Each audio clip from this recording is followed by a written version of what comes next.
Travelling to the UK, you will need an electronic travel authorization or ETA. It's quick and simple to apply via the ETA app or online. You'll need to apply for your ETA before travelling to the UK. Applicants will usually get a decision in up to 3 working days.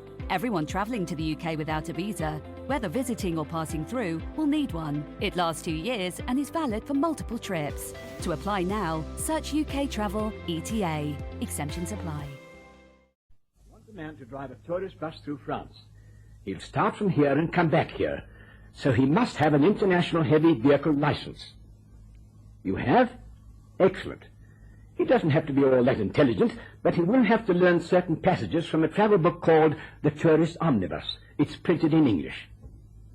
Very well. I'll send a man round with a book and you can have a look at it. Then perhaps you'd ring me back. Pilkins Tours in the Old Brompton Road, Fremantle 6211. Thank you. And where is my man to come? Yes, I've got it. 33 Half Moon Street.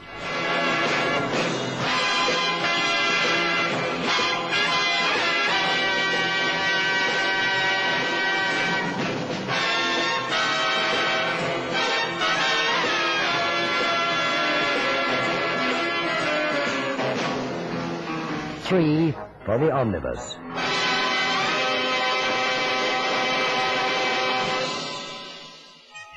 The man who brought the book from Pilkins Tours was a mild-mannered fellow of sunless grey. I got the impression that he'd spent a lifetime clerking in some dingy office, which perhaps he had, but he went under the romantic title of travel consultant. I left him in the anteroom with Crash Carson, and the two of them were soon deep in earnest conversation. The whole crux of the business is this book. It's a rather large volume, as you see. Although it's a bit tattered, it would be hard to replace. For that reason, you'll have to study in the office, in our office. Mr. Pilker would be most upset if anything happened to it. What exactly do I have to study? Here you are. Open it up and I'll show you. Ah, yeah. Oh, some of these pages are stuck together. At the back, yes, they are. I don't know how that happened, but it was quite a few years ago. However, we're only concerned with the front of the book. That covers France, and we only conduct tours through France. The bit that's stuck deals with Austria, Germany, Spain, and Italy, so you needn't bother your head with that. Now, start at the beginning, and you'll notice several small passages penciled in the margin. Oh, yeah, I got it. Now, the entire narrative is a description of places of interest that you drive past or stop at in the bus. Now, the parts that are penciled in the margin are those that you'll have to describe while the bus is in motion. Now, since you're the driver, you obviously can't refer to the book, so you have to learn them off by heart. Do you think you can do it? I once learned the Declaration of Independence in 24 hours for graduation day. The mind doesn't assimilate things so quickly when you are older. How long do I have? 2 days only. Okay, I'll read it in bed. You'll have to study in our office. Mr. Pilkin was quite adamant about that. As far as we know, it's the only copy in existence. Okay, if that's how you want it. You could start now, if you like, this morning. And we close at 5 o'clock. Then what are we waiting for? If you wouldn't mind reading a small passage at random. Oh, sure. The road here runs perfectly straight between Epernay and Rouen, the heart of the Champagne country. Oh, yes, that will be fine. I hear your French pronunciation is good. Do you understand the language? Yeah, I learned it in France. In school? No, I used a dictionary. Remarkable. What was the name of the dictionary? Fifi de la Mer. I see. Yeah. Of course, you realize that on this tour there will be no fraternization with the passengers. I'll be the soul of discretion. Very well. Then I'll see you at the office a little later. We're in the Old Brompton Road. Okay. Good morning, Mr. Carson. Hey, you forgot your book. Oh, dear. Oh, that wouldn't do at all, would it? Do you know Mr. Pilkins even had a special place made for it in the dashboard of the bus and a sign saying, "Do not remove." He loves that book like a wife. But then why not? A good wife is hard to replace.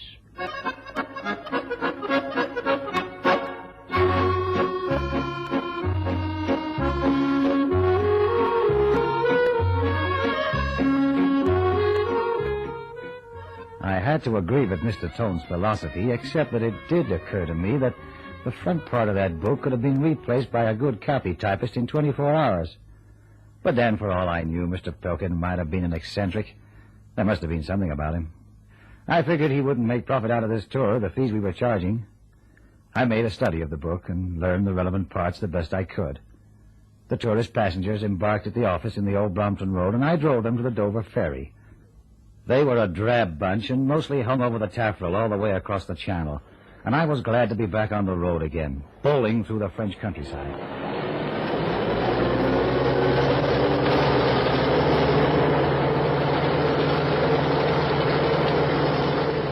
The road here runs perfectly straight between Epernay and Reims, the heart of the Champagne country. It was first built by who the heck did build it? Well, come on, young man. What's the use of a guide who doesn't know his topographical features? Yes, ma'am. It was first built by the Romans. This is the first Audubon... What was the name of the Roman? What was that? The name of the Roman who first built the road. Look, Mrs. Greystone, it's a beautiful day. The birds are singing, the sun is shining. Birds only sing when the sun shines. When it's overcast, they keep quiet. I sure wish it was overcast now. Meaning that you'd like me to keep quiet? Or are you inferring that I'm a bird? Well, you've been hanging over me like a bird of prey ever since we started. Can I help it if I forgot a few of the details in that lousy traveler's omnibus? Now, don't lose your temper. Hand the book to me, and I'll look it up for you. Then you can shout out the information to the other passengers. It's right there, Mrs. Greystone. Sorry I called you a bird of prey. Oh, that's all right. Could have been worse. Yeah? Knowing your disgusting American sense of humor, I was half expecting you to say that I was no chicken. Oh, no, Mrs. Greystone. No, the thought never entered my... The back pages of this book are all stuck together. Yeah, I know. It happened a long time ago, but we don't need the back half, and old Skinflint Pilkin is too mean to have the details copied. Very odd. I'd like to examine this book more closely. Well, then you're out of luck. Company rules. See the notice? Do not remove. Then I'll read to you, and you can shout it out after me. Okay, but just for today, Mrs. Greystone. It's unprofessional, and I'm going to learn those penciled passages if it kills me.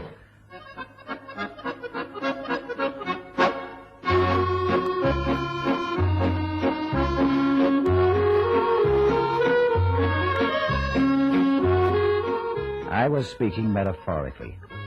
I found a parking bay in the designated garage at Reims and ushered my charges into the allotted hotel. They retired early, and it occurred to me that I might pass a useful hour or two swatting up on the book. With this purpose in mind, I removed it from its place in the bus cab and took it to my room. But after a few minutes, the words all blurred together. Acting host to 30 suburban trippers had sapped every ounce of my energy. I yawned, put the book on the small deal table by my bed, and fell fast asleep. I didn't hear the intruder enter my room.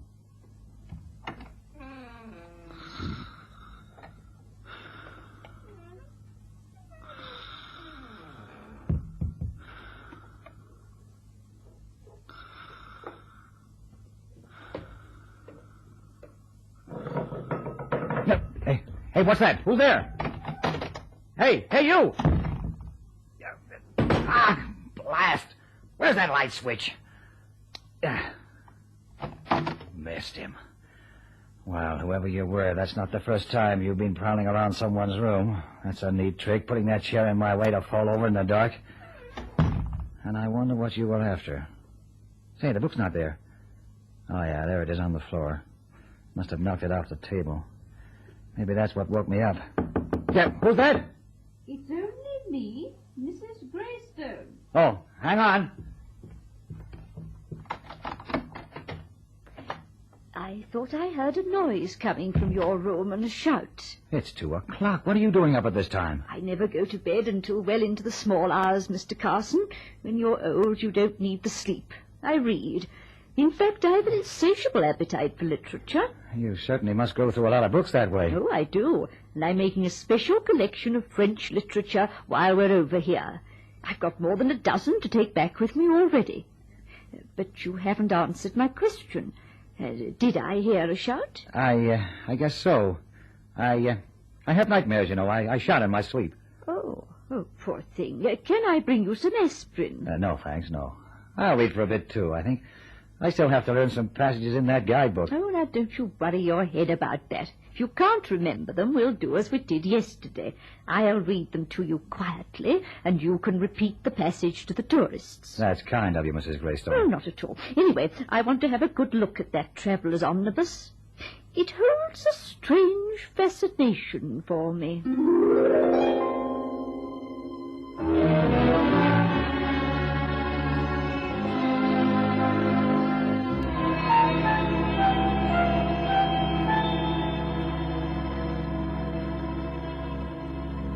The old lady left, and I made a search of the room and my gear. Nothing had been touched. Nothing was missing. I convinced myself that the interloper had chosen the wrong room. Who'd want to go to all that trouble to rob a bus driver? Well, the rest of the tour was completed without incident, and I gradually found myself tolerably disposed towards my babbling flock, so that I bade them farewell in London with a twinge of regret. I handed over the bus and the travel documents to the grey-faced Mr. Tones, collected the check, and reported back to the office. I'd hardly time to look over the papers on my desk that had accumulated during my absence when the phone rang.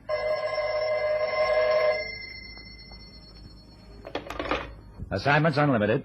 Mr. Carson? Yeah, speaking. Tones here. Now, tell me, what did you do with the book? Oh, the Traveler's Omnibus. I left it in the cubbyhole by the dashboard. Why? Well, it isn't there.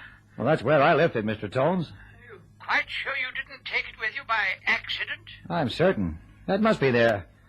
Take another look. Who'd want a second-hand travel book? Yes, that's what has me puzzled.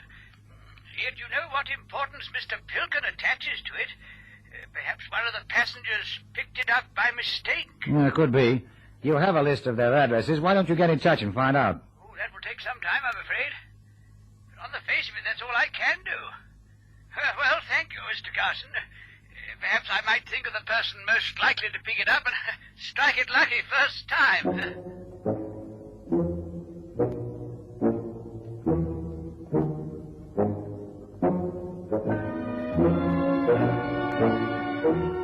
The phone was barely back on the hook when I remembered old Mrs. Greystone. She'd made quite a collection of books while we were in France, and they'd all been unpacked for customs inspection. It was on the cards that she'd picked up Tone's book together with some of her own. I began to ring him back, and then I remembered how interested she'd been in that battered old travel guide. Could she have taken it deliberately? I replaced the receiver. It might never have occurred to the dear old lady that that was theft. In the course of our journeyings through France, we had many a friendly chat together, during which she told me where she lived, a flat in Hampstead. A sudden urgency came over me to get to that flat. I can't explain it, but I dropped everything to rush from the building and grab a taxi for Hampstead.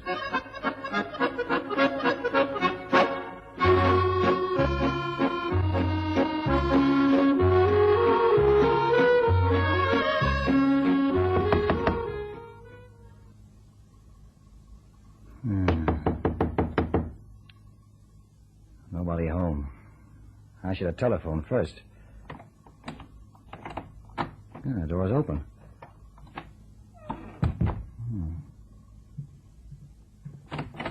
Hi, Mrs. Greystone. Didn't you hear me? Oh, no. She was sitting very still in a high-back leather chair. Very still. She was dead. Carson looked down at that serene little face, so still in death. The lank, grey hair at the back of her head matted with fresh blood. He picked up the telephone and dialed Whitehall 1212, asked for Inspector Bottomley, replaced the receiver, and sat back in a chair to await the arrival of the chief of the murder squad. Oh, Inspector Bottomley. She's in the next room. Thank you. Well, how are you, Carson? Haven't seen you since you left for France. Have a nice trip? It ended in tragedy. The deceased? Yeah. Mrs. Greystone, I think you said? That's right. She was one of the tourist passengers on the bus. I see. What brought you around here? The bus was equipped with an old travelogue that she was interested in. Mm-hmm. It's missing. I thought maybe she'd taken it by mistake, so I came around to check up. Had she taken it? Well, I looked through the flat. It's not here. Could she have been murdered for it? Was it a valuable document? No value at all. Not even a scrap paper. Then why do you think this happened? Mr. Pilkin, he runs Pilkin's Tours in the old Brompton Road. He's got a bee in his bonnet about that travel book. He may be over the wall. Insane? To do that, he'd have to be as nutty as a fruitcake. Cold-blooded murder to retrieve from an old lady an even older book that was his property anyway.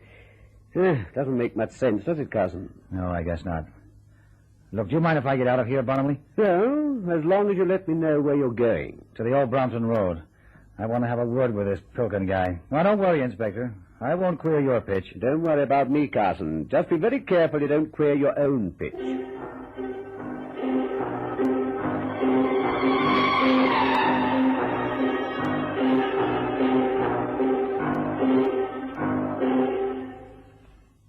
I took a bus to the old Brompton Road, and then I wished I hadn't. The chattering of the passengers, the grind of the gears. I was back in France with that sweet old lady reading quietly in my ear before I transmitted the information to the others. Why? Who would do a thing like that? Why? I got off at the corner and walked straight into Pilkin's office. The book was on his desk. It's customary to knock when you enter a private office. Where did you get that? The omnibus? Tomes found it on the floor of your bus. You're a careless fellow, Carson, especially considering the money we paid you. Tomes said it was lost. It was until we found it. Now, would you mind telling me what you're doing here? I understand your services were terminated. Where's Tomes? I haven't the faintest idea. He went out over 2 hours ago. Have you been here all the time? Now, what is this, Carson? Are you being impertinent? Why are you asking me all these questions? One of the passengers on the France trip, Mrs. Greystone, has been murdered. Really? Then surely that's a matter for the police? You seem very unconcerned. Should I be concerned? I hardly knew the woman. In fact, I only set eyes on her once, and that to receive her check for the trip. When was she murdered, by the way? 2 hours ago. Well, since you've taken it upon yourself to act as a private sleuth, I suggest you get in touch with my club. 2 hours ago, I was engaged in a competition game of billiards.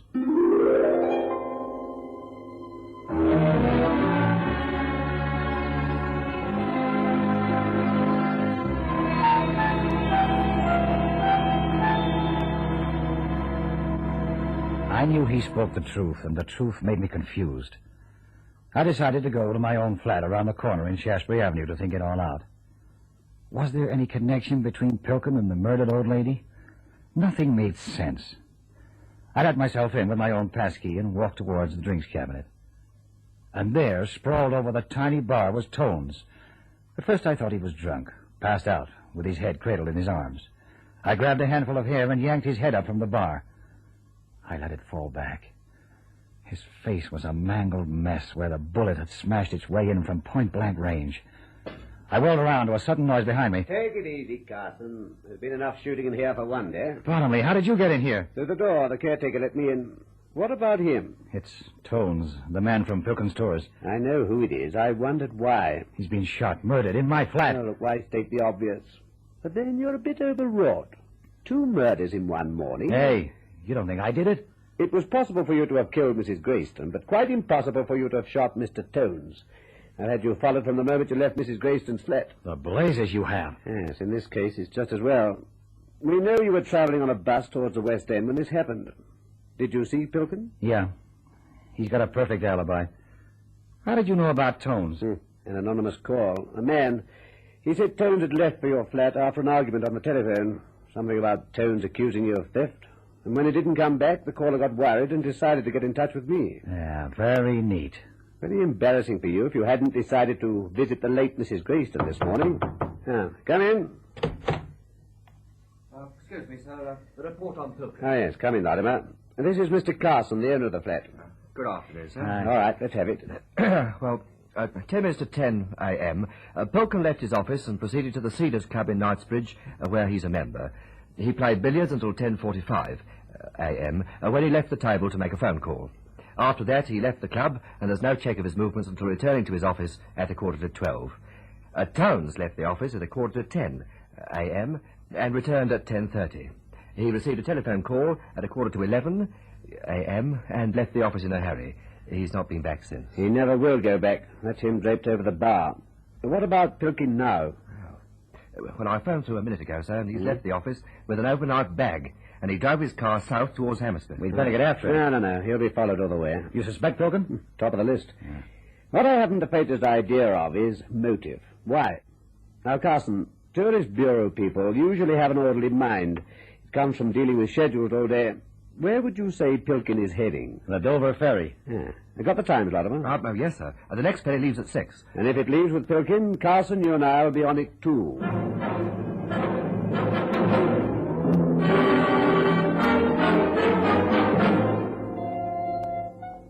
Pilkin took the ferry. So did we.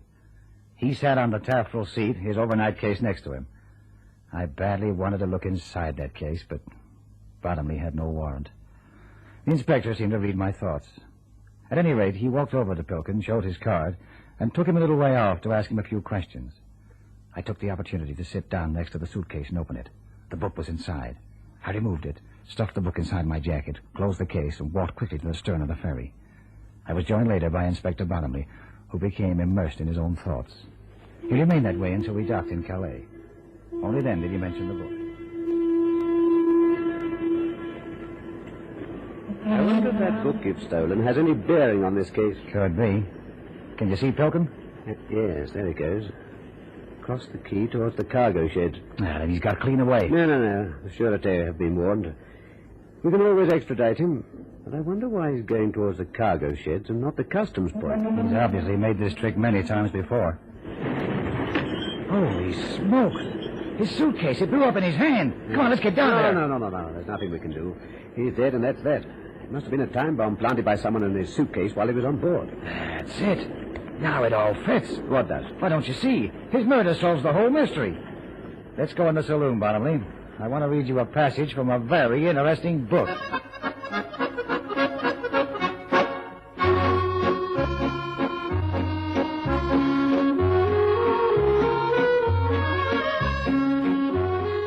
Carson took Inspector Bottomley into the saloon, and having borrowed an ice pick from the barman, began to prise open the back of the traveller's omnibus.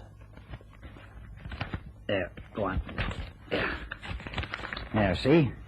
Pages were stuck together at the back of the book because they are not pages at all. They cover a secret compartment. A compartment that Pilkin used to smuggle stuff out of France into England. Perfect. Handled every day by a simple bus driver. No customs official would ever suspect. So Mrs. Greystone's curiosity led to her death. Yeah, she took the book to her flat and found the secret compartment. Tones followed her there and murdered her. But who murdered Tones and why? Pilkin did. Well, sometime in the past, a time dating from when Tones went to work in Pilkin's office, the Reds found out about his smuggling. They blackmailed Pilkin into carrying secret documents in the book on the return journey to France. They planted Tones in his office to keep tabs on him. But Pilkin was getting tired of being blackmailed and saw in Mrs. Greystone's murder a chance of getting rid of his communist agent. Tones saw me arriving at Mrs. Greystone's flat, and he told Pilkin. Here was his chance. He phoned Tones from his club and arranged a meeting in my flat where he shot him. And if I hadn't had you tailed, things would have looked bad for you, Carson. You're telling me. But the commies aren't fooled that easy. They don't like their agents being knocked off, so they had a time bomb planted in Pilkin's suitcase. And now that mess on the wharf makes everything neat and tidy. And that's that. How do we amuse ourselves on the way back to Dover? Well, I don't know, Inspector. Read any good books lately?